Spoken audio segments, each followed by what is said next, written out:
a video for you for Pajama Crafters stamps.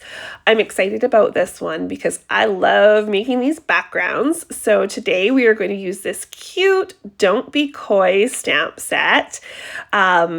We wanted to have this little fishy swimming in the water, so I'm going to show you how I made that background.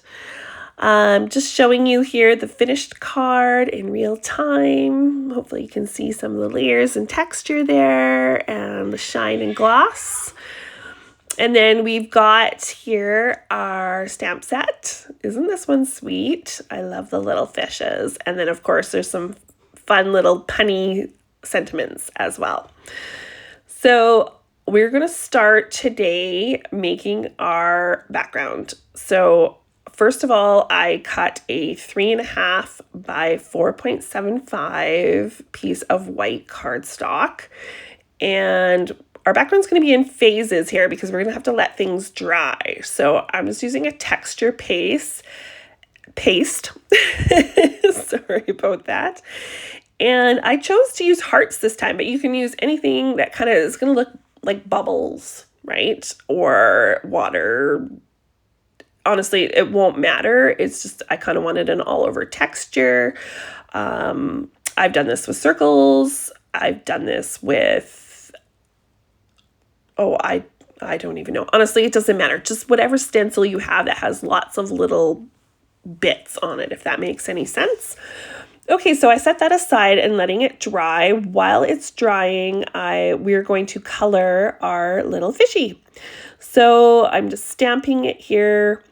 I used Memento ink. We will be coloring this little guy with our Distress inks and pencils today. So I'm not sure that it matters so much. Oh, cute little dance break by my frog stamp press there. Pajama Crafter has these cuties as well. Anyway, yeah, I'm not sure it matters what kind of ink we use for coloring with Distress ink. So if you happen to know that, you could always leave a comment because I don't, but I do know that just my Memento ink works well with it. So, so that's what I use. Okay, so, and I did stamp out the sentiment as well. And I did do that in a an archival ink. I know a lot of people like VersaFine, but just to get a nice crisp sentiment there. Okay, so this is really simple. So thinking of a koi fish is what I was going for this one.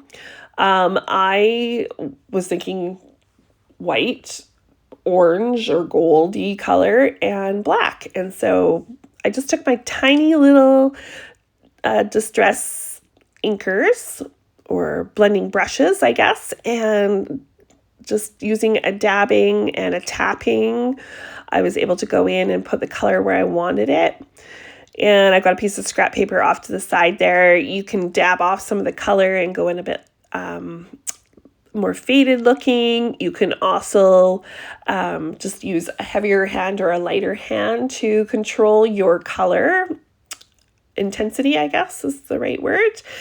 So when I originally colored my first card, my little koi, I just wished that I had put a little bit more definition through some of his fins, and I had covered him with some stickles after, so I wasn't able to go back and fix it once I kind of determined that. So this one ended up being quite a bit darker because I was keeping that in mind, and that's just the direction that it went. So, of course, you can do yours lighter, darker. You could do his fins plain. You could do them white. You could do them orange. It's totally up to you. Whatever in your mind a little koi fish looks like for you. And I wanted to go in with just a little pale pink here and do some cheekies. I had a lot of pink in my brush, so you can see that I had just dabbed off a whole whack of it on my scrap paper there. But I do find with the blending brushes, it picks up kind of whatever color you most recently dab it in. But still, you might want to just be careful while you're experimenting and learning with that. And then this is where I just go back in with some pencils. And you can see here, I just have a variety of grays, an orange, and a black, basically, to add some depth, add my shadows, And a black pencil is great for that. If I used nothing else, that would probably be quite effective, surprisingly. But again, you can use variant intensity with that, right? You can go right from black to gray, so you can get quite a bit with that. But I did go in with some of these other colors just to not intensify, I guess, but just to really bring out that shading a little bit more. But you can do this as much or as little as you want. You could skip this step completely. It's really up to you. I love coloring. I'm always trying to challenge myself. So using pencils is definitely newer for me. I don't do it as often as I use Copics. And so this technique is, I'm not as practiced at it, let's say. I've had my Prismacolor pencils maybe for 3 years, and how many times I've used them over that time is kind of embarrassing. But I've been using Copic markers for around 15 years. So there's a big difference there to my practice and abilities, right? But hey, we all have to be a beginner sometime. So bear with me on my coloring. If this isn't for you, that's totally okay. I take no offense. And practice is a good thing for all of us. So I challenge you, pick up something new, try something different, try this technique, see if you like it. I usually do this distress ink technique on larger images. I often don't need to go back in with pencils when I do that. I'm finding with the smaller images, I've been just playing around with that distress ink technique a bit. The smaller images, I feel the need to go in with pencils and just kind of add in that little bit of more detail. So play around with it and see how you feel. It's a different technique for everybody. Don't forget, while we're just finishing up coloring here, I'm going to just mention, don't forget to hit your like button on this video if you're liking it. Hit our notification bell so that you receive all of future videos. And of course, if you haven't subscribed, we would love for you to subscribe. Thanks for being here. And that would be really helps us out if you hit all those little clicks. So you can see here that I did do quite a bit of pencil coloring on this. So my idea of doing a quick and easy, which with the distress inks, that's what I find coloring is usually very quick and easy and fast. But like I say, with the smaller images, I did feel the need to just go in and do a lot more blending. So this technique to be really quick is probably better on some of the larger images, but it's still fun to do on the smaller ones. And the distress ink does add a bit of texture. So just with those little brushes, because I'm doing that dabbing motion, it kind of gives like a stipple look. So it's just a different look. Okay, I think we're finished. And then we're going to just give this guy a fussy cut. I don't have matching dies for this, so I don't mind fussy cutting. So I watched a girl named Missy Whedon. I hope I'm saying her name correctly, but she used to fussy cut out everything, and I never did, and she just made it look so easy. And there is a bit of a technique to it. So if you hold so you can see with my left hand there, I'm kind of manipulating that paper. It's hard to describe here, but I'm almost holding my scissors still and mostly moving my paper with my left hand. So as I'm slowly cutting, I'm moving my paper with my left hand, and it just gives a nice smooth cut as opposed to chop, chop, chop, which can give a kind of a jagged edge. I know that's not a very good description. If that's a technique that you're interested in learning more about, I could probably slow that down and do even just a reel or something like that for you to show you.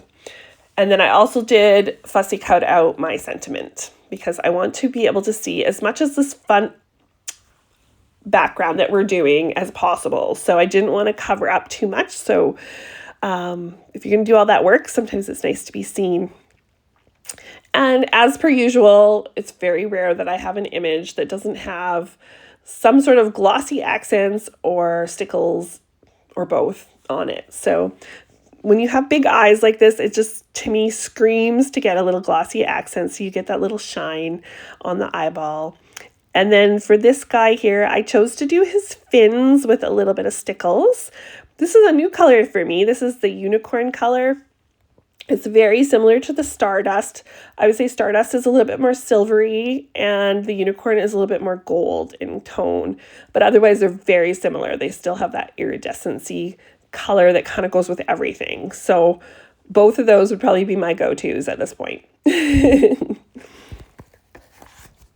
Okay, so back to our background. Now that our texture paste has dried, you can see that I have a variety of blue shades here and a green actually, but you could use whatever colors that you feel speak to you for water. And just showing you here that I went in and was blending with my blending brushes. This is going to look a bit like a hot mess while we go through. So I just kind of put blobs of color down and then yeah, that's basically all you're doing is blobbing down the color. Eventually you're going to fill it all in. You can do this as dark as you like, as light as you like. But you just want to get the whole thing kind of covered up with some watery colors, whatever that means for you. And yeah, there we go. Filling in the whole thing with the lightest color. And for this, I like to get color everywhere. I know with some of the background blending techniques, it's nice to have a little bit of a blended out blurred edge where you know, maybe don't go all the way to the edge. But for this technique, I like to go all the way to the edge. I like to actually get the edge inked as well so that it looks inked around the edge. I don't know if that makes sense. You don't have that white edge like on the end of the cardstock, if that makes sense. Okay, and so then now that we've got that background, and this is where you can be loose with it because we're going to cover up with all kinds of things as well. So this is a old sprinklers splatter. So whatever you have that would be a dark, this one's kind of a navy blue color. So that worked well for what I was going for. You could do that with your distress ink. If you have a distress spray, that would work as well. And then once that dried, so I did let that dry because I didn't want it to mix in with my white splatter. So then after it dried, I put it in my little splatter box here and went crazy with my white splatter. And now I'm just going to use a little bit of sparkle splatter on there as well. So this is where we're just adding all the things. We want this to be textured and dimensional and interesting. And it kind of looks like a hot mess, but it's also amazing. So just have fun with it. I think that's one of the reasons why I really have been enjoying doing the backgrounds is because you get to just get messy and play around a bit. So I just showed you that I sewed around the edge of that. I have had no problem going through or around texture paste on my machine. I just use a longer length stitch to do that, and it's been no problem. So, and then I just, for my first layer of card, I did emboss this kind of bubbles type embossing folder from my stash. So anything that you have that would represent like water or bubbles or waves in your stash just would be a great first layer. You're not going to see a ton of this anyway, but it does just add that extra dimension to the overall card, of course. And we're going to add a little phono corner as per Shiloh's signature style. And I'm so excited to say that Pajama Crafter Stamps carries these now, you guys. So if you want to get a hold of some of these wonderful photo corners, just go ahead and check out the link below because I will have all the products for Pajama Crafters linked below as well. But they do carry them, so you can stock up. We're going to kind of circle out of vellum. So again, because I made this lovely background, I don't want to cover it up too much, but but I do just want to add some different elements and interest to this card. I don't want to just stick my fish on there and be done. For some of you, that might be exactly how you love it, and that's okay, but I tend to always want to add a bit more. And then behind my fish, we're going to do a little thread nest. Again, to reiterate that, texture, layer, interest, I love adding a bit more. So here we go. And I chose like a darker blue and a tealy color. I felt like these two colors mixed together kind of mimicked that background again. So while it's adding some interest, it's also not really taking away from anything. So yeah, it kind of blends in, but it also stands out, if that makes sense. And at this point, I realized I forgot to stamp out these little bubbles. So I am quickly doing that because I want to add that to my card as well. So we're going to stamp that out with the Memento ink. I just used a block for that because it's quick and easy. I actually only got my stamping tool, my Misty, not too long ago. So I am very used to using acrylic blocks, actually. So I still have to remind myself to use my Misty often. I tend to use my acrylic blocks still a fair bit. And I'm just dabbing a tiny bit of color onto those just so that they're not totally plain white. And we will have to give those a fussy cut as well. And then there, power of editing done. So we're going to just put this together a little bit. So peeling off the fishy with the thread, and I'm going to add some foam tape to him. And then he's going to go right on that little vellum circle. Kind of centered, actually. It seems I'm fighting with some tape there. Yeah, I had a little piece hanging out over the edge, so I had to trim that off because we don't want that.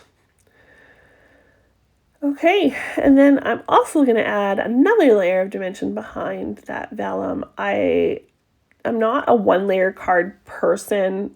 Often my cards have 3 or 4 layers, or probably most of them have at least 3 layers of foam tape. So they are very dimensional, and I love that look. But you could do this with flat adhesive as well, you guys, and it would probably be quite cute. It wouldn't matter, especially if you want to send it in the mail. I always have to put an extra stamp on my cards, but that doesn't matter to me. But if that matters to you, yes, you'd want to go a bit flatter with this. Okay, so we are just into assembly, which is pretty quick and easy because we don't have a lot to stick on top of this background, but we want to get our cute little koi fish on there and his bubbles and our sentiment. And then I want to go in and add just a few more things to that background. I love these little clay hearts. I know that Pajama Crafter Stamps has some of these little clay embellishments. I think they're called Mi Amor embellishments, and they are super cute. There are some hearts in there, so you can check those out and use those. I think there's white hearts and pink hearts. Oh, I can't remember. But definitely, if you like the little clay hearts, they are great for that. So we just added some white ones to around those little bubbles. And then I went in with these little droplets. These are great for anything water. And I just randomly placed them. They're not something that show up well because they are clear, but they definitely add texture and interest to your card. So even though it's not something that you can see maybe very well even in the video, it definitely, if somebody was looking at that background, it adds a lot of interest and represents water for sure. But if you skipped this, that would be fine too. Or you could also use your glossy accents and do some little dots that way if you chose. Yeah, for sure. Anything that works for you. So there's me showing you my original card and the second card. You can see that I've got a little bit more intensity in my coloring with the the new card that I just did. And I was just showing you I'd forgot to put my glossy accents on the bubbles, but we went back and did that. And there's our finished card. I hope that you enjoyed this video. Thank you all so much for watching, and we will definitely see you next time.